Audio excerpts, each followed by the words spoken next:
Assalamualaikum warahmatullahi wabarakatuh. Di sini kami dari kelompok satu akan menjelaskan tentang kuantitatif data analisis hipotesis testing. Sebelum masuk ke materi, izinkan kelompok kami memperkenalkan diri masing-masing. Saya Dua Laila Mengsera dengan NPM 166. Saya Ana Sofia dan NPM Mahiran 11. Saya Olivia Faudiana dengan NPM Mahiran 206. Saya Vika Aurelia dengan NPM 333.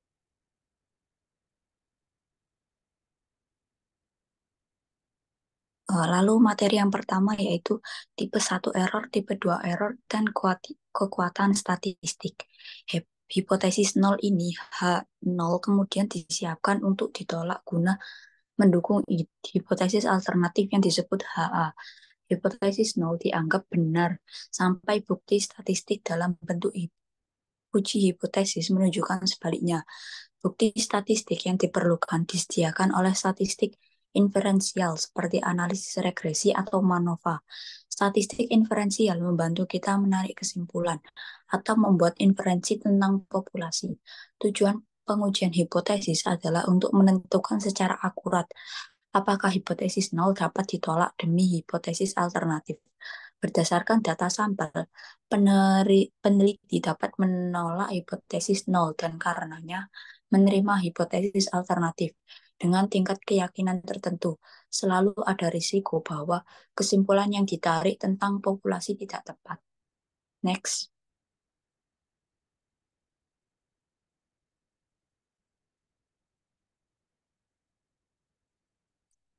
Lalu selanjutnya tipe 1 error disebut juga sebagai alfa adalah probabilitas penolakan hipotesis nol ketika hipotesis tersebut sebenarnya benar. Tipe error 1 ini akan terjadi jika kita menyimpulkan berdasarkan data bahwa kelelahan mempengaruhi niat untuk keluar ketika pada kenyataannya hal itu tidak terjadi. Probabilitas error tipe 1 ini yang dikenal dengan tingkat signifikansi ditentukan oleh peneliti. Tingkat signifikansi yang umum adalah penelitian bisnis adalah 5% kurang dari 0,05 dan 1% kurang dari 0,01. Lalu yang kedua yaitu tipe 2 error yang disebut sebagai beta yang merupakan probabilitas gagal menolak hipotesis nol jika hipotesis alternatif benar adanya. Misalnya menyimpulkan berdasarkan data bahwa kelelahan tidak mempengaruhi keinginan untuk keluar, padahal sebenarnya memang mempengaruhi. Probabilitas tipe error 2 ini berbanding terbalik dengan probabilitas tipe error 1.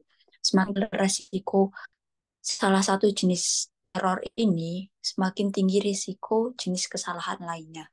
Lalu yang selanjutnya ada kekuatan statistik. Konsep penting ketiga dalam pengujian hipotesis adalah daya statistik.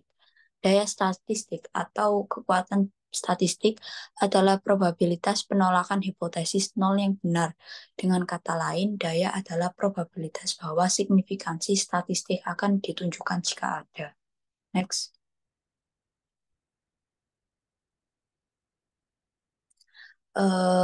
Kekuatan statistik bergantung pada yang pertama alfa.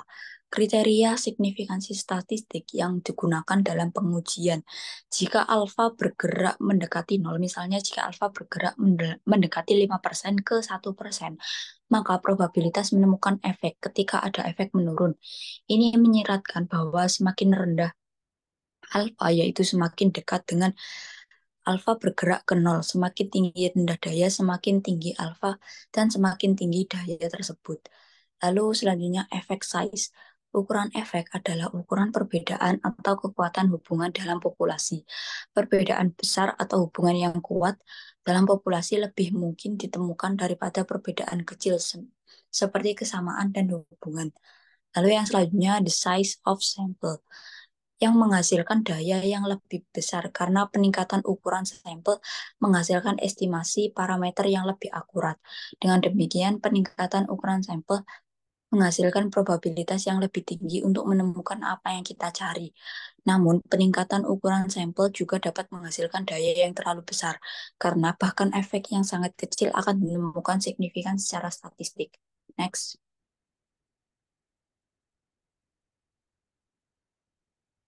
Lalu yang selanjutnya, memilih teknik statistik yang tepat.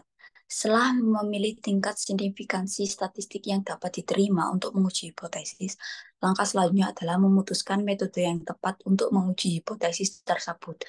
Pemilihan statistik yang tepat sangat bergantung pada jumlah variabel seperti independen dan dependen yang diperiksa dan skala pengukuran metrik atau non-metrik variabel. Aspek lain yang berperan adalah apakah asumsi uji parametrik terpenuhi dan ukuran sampel teknik statistik univariat digunakan saat Anda ingin meneliti hubungan dua variabel. Uji univariat dan multivariat yang tepat sangat bergantung pada skala pengukuran yang digunakan. Next.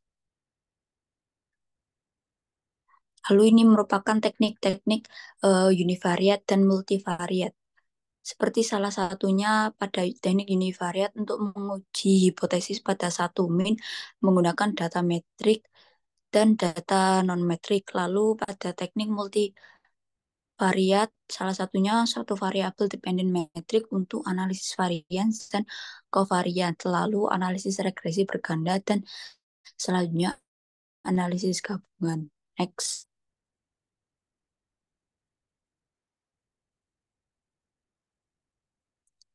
Lalu yang selanjutnya itu menguji hipotesis tentang satu min. Uji T-sampel digunakan uji hipotesis bahwa min populasi tempat sampel diambil sama dengan standar perbandingan. Lalu yang selanjutnya menguji hipotesis tentang dua cara terkait. Kita juga dapat menguji uji T sampel berpasangan untuk memeriksa perbedaan dalam kelompok yang sama sebelum dan sesudah perlakuan.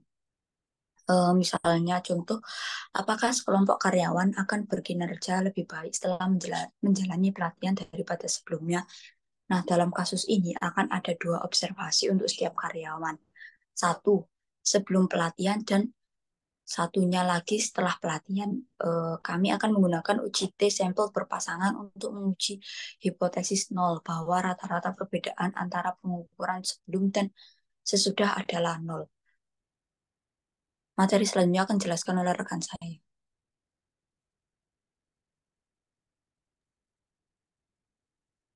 Baik, selanjutnya melanjutkan dari pembahasan sebelumnya, di mana uji peringatan bertanda Wilcoxon adalah uji non-parametrik untuk menguji perbedaan signifikan antara keduanya sampel terkait atau pengukuran berulang pada satu sampel. Ini biasanya digunakan sebagai alternatif uji T-sampel berpasangan ketika populasi tidak dapat diasumsikan berdistribusi normal. Uji MC-NEMAR ini merupakan metode non-parametrik yang digunakan pada data nominal. Ini menilai signifikansi perbedaan tersebut hubungan antara dua sampel dependen ketika variabel yang diminta bersifat dikotomis. Ini digunakan terutama di sebelum atau sampai setelah penelitian untuk menguji efek eksperimental. Dalam contoh berikut, seorang peneliti ingin menentukan apakah pengguna metode pelatihan baru berpengaruh terhadap prestasi atlet. Jumlah atlet individu disajikan pada itu kinerja rata-rata atau baik sebelum perlakuan metode pelatihan baru diberikan dalam kolom 244 atlet menampilkan performa rata-rata sebelum berlatih dengan metode CARE, sedangkan 134 atlet menampilkan performa rata-rata sebelum berlatih dengan metode CARE. Mereka memiliki kinerja yang baik sebelum mereka mengadopsi metode ini. Nah, di sini dapat dilihat bahwa performanya setelah perawatan di baris 190 atlet menunjukkan performa rata-rata setelah menggunakan metode latihan baru, sedangkan jumlah atlet yang berprestasi meningkat menjadi 188. Next.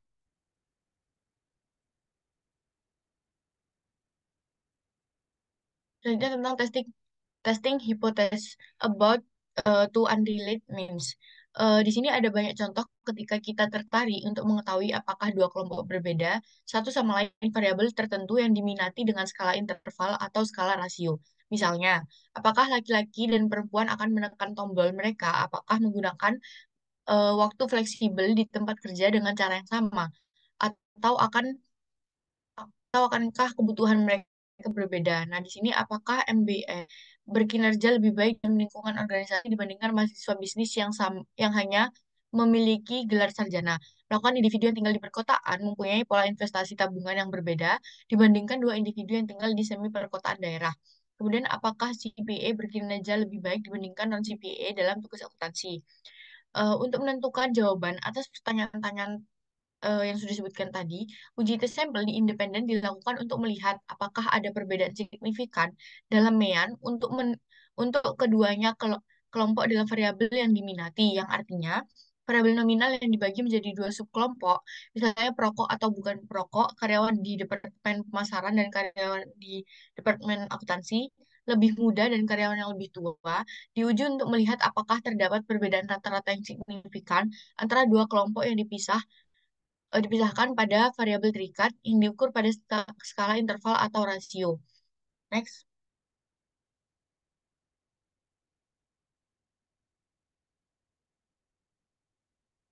Kemudian ada testing hypothesis about several means. Nah, di sini sedangkan uji T, sampel independen, menunjukkan ada tidaknya perbedaan rata-rata yang signifikan pada variabel dependen antara dua kelompok. Analisis varian membantu menguji signifikansi perbedaan rata-rata di antara lebih dari dua kelompok pada variabel terikat interval atau skala rasio misalnya. Apakah terdapat perbedaan yang signifikan dalam jumlah penjualan oleh 4 kelompok tenaga penjual berikut? Mereka yang dikirim ke sekolah pelatihan, mereka yang diberikan pelatihan kerja selama kunjungan lapangan, mereka yang telah dibimbing oleh manajer penjualan, dan mereka yang tidak memiliki hal di atas, atau apakah tingkat promosinya signifikan sangat berbeda bagi mereka yang telah menugaskan mentor, memilih mentor sendiri, dan tidak memiliki mentor di dalamnya sistem organisasi. Next.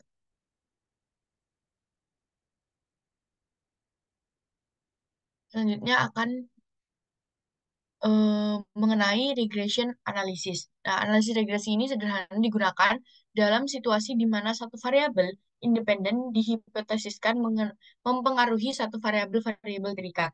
Misalnya, asumsikan ketika kita mengumpulkan bahwa kecenderungan untuk membeli suatu produk hanya bergantung pada suatu kualitas yang dirasakan dari produk yang kita beli tersebut. Nah, dalam hal ini, kita harus mengumpulkan informasi tentang kualitas yang dirasakan dan kecenderungan untuk membeli suatu produk.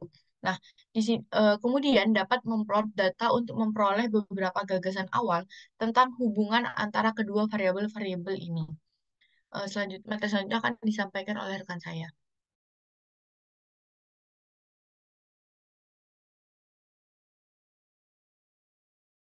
Materi selanjutnya adalah regression analysis. Di sini ada dua, yaitu standardized regression coefficient. Nah, ini adalah ukuran yang menunjukkan kekuatan dan arah hubungan antara variabel independen dan variabel dependen dalam model regresi. Setelah semua variabel diubah ke skala yang sama.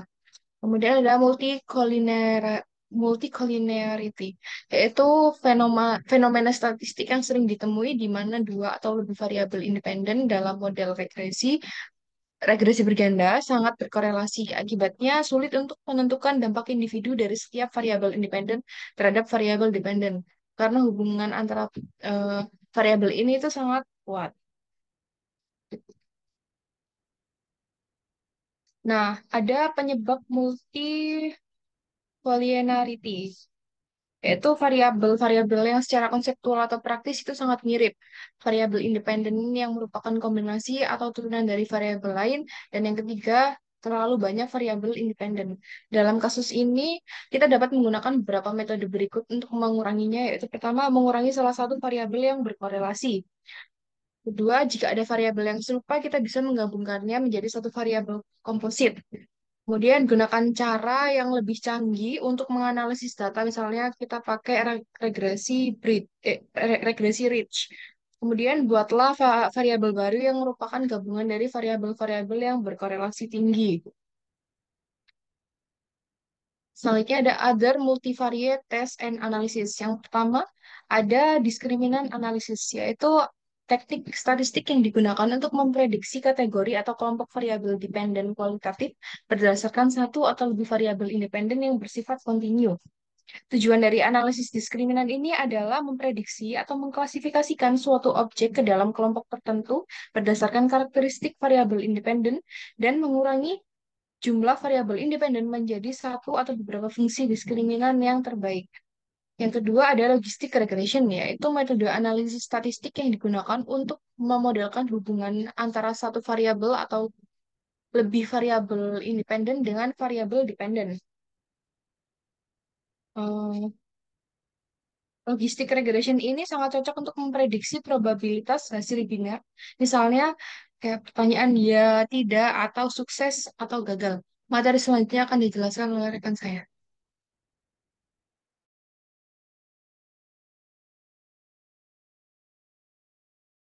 Nah, selanjutnya ada conjoint analysis, yang dimana teknik statistik yang digunakan di berbagai bidang termasuk pemasaran, manajemen produk, dan sistem operasi. Yang keempat ada two-way ANOVA, dapat digunakan untuk menguji efek dari dua variabel independen non-metrik pada suatu variabel metrik, variabel dependen. Selain itu, untuk menguji efek utama, efek dari variabel independen terdapat variabel dependen, tapi juga efek interaksi yang ada di antara variabel-variabel independen atau faktor-faktor. Next.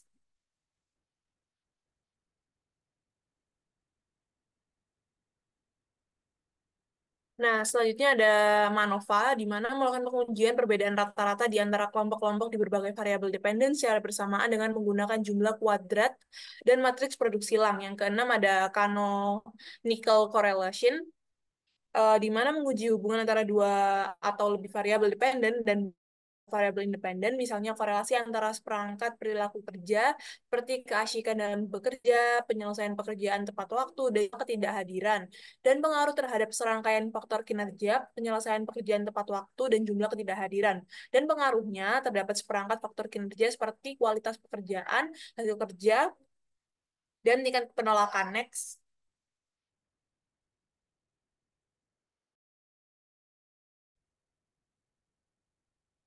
Nah, selanjutnya ada Excelsior Enterprise atau hipotesis testing, di mana untuk menguji hipotesis bahwa keputusan kerja memediasi pengaruh keadilan yang dirasakan, burnout, dan pengayaan pekerjaan terhadap niat karyawan untuk keluar. 3 model regresi diestimasi mengikuti Baron dan Kenny pada tahun 1986. Model yang pertama meregresikan kepuasan kerja pada keadilan yang dirasakan, burnout, dan pengayaan pekerjaan. Model kedua meregresikan niat untuk keluar pada keadilan yang dirasakan, burnout, dan pengayaan pekerjaan.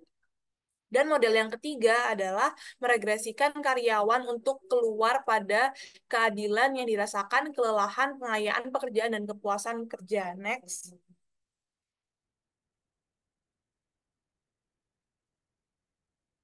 Nah, selanjutnya ada overall interpretation and recommendation to the President. Dari hasil pengujian hipotesis, jelas bahwa keadilan yang dirasakan dan pengayaan pekerjaan mempengaruhi karyawan untuk keluar melalui kepuasan kerja.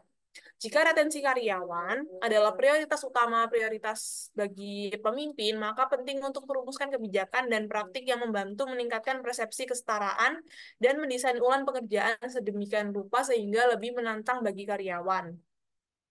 Nah, apapun akan dilakukan untuk meningkatkan persepsi karyawan tentang keadilan dan memperkaya pekerjaan karyawan akan meningkatkan kepuasan kerja dan dengan demikian membantu karyawan untuk tidak terlalu memikirkan untuk keluar dan mendorong mereka untuk tetap tinggal. Next.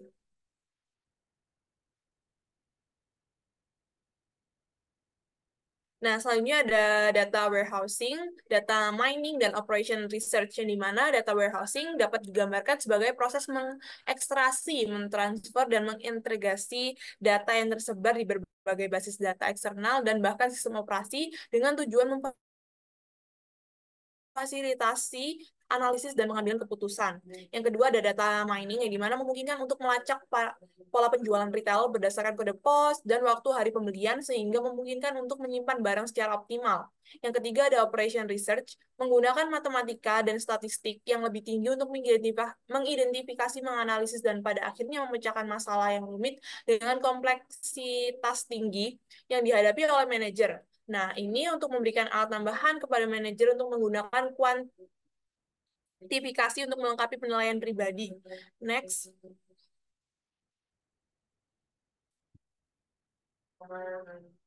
Nah, materi yang terakhir ada some software package useful for data analysis. Ada berbagai macam perangkat lunak analitik yang dapat membantu dalam menganalisis data berdasarkan kebutuhan masalah penelitian dan atau model konseptual dapat mempertimbangkan paket perangkat lunak seperti yang ada di gambar di samping ini.